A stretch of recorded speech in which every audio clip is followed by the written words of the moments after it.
کومەلگەها خانکی ئەوە کوژبەر ئاواکردنا بەنداوا مووسڵ و کۆنڤەکردنا کوردان di کومەلگەهاندا li salên 1982 û sala 1983 hatiye durustkirin nûke hejmara akinciyên wê gihiştiye dûrên 23,000 kesan. Ji ber dîriya wê li senterê qeza Semêl û nebûna nahiyekê li dewroberên wê خەلکێ wê daxwaza nahiyekirina wê komelgehê dikin. خەلکی کۆمەلگا خانگی بڕاستی بنە دو سێ بەشە بەشێک جێ چنە قازا سێمێلیە هەندێک جێ بەری vêgavê فەیدە بوو هەندێک جێ vêga چنە باتێلیە یعنی بڕاستی ئەم سێزدە گوندن یعنی بەڵاوا بووینە ji ber vê dê yani eger her ku tiştê me bêne vê derê ekîd bû me baştir e êrek û pêktir bite em dişên miamelê xwe bi zûtirîn dem encam bidin. Xankê êke ji komelgehên here mezinên Kurdên êzidî û musulman jî têda dijîn û hejmara akinciyên wê piştî hatina awaran gihiştiye 6,000 kesan.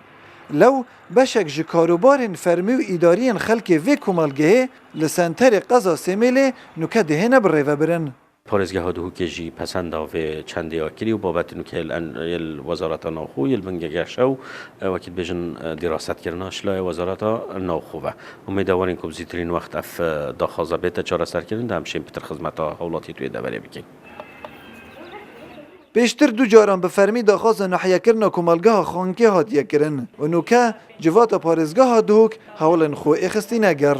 راپۆرتەکە تێر و تا سەرمە بەرهەف کردیە و ئەم ئەنجومەنی پارێزگەها دۆکێ لەگەل ئەندامên ئەنجومەنی و سەرۆکێ ئەنجومەنی بێخنە بەربازکردنێک و پتر بجددی کار سەر vê çendê bihêta kirin lê ez wê çendê teekîd nakim ku ev babete ev sala de bihêta cêbecekirin ji ber van kawdanên parêzgeha Duhok têda çeng û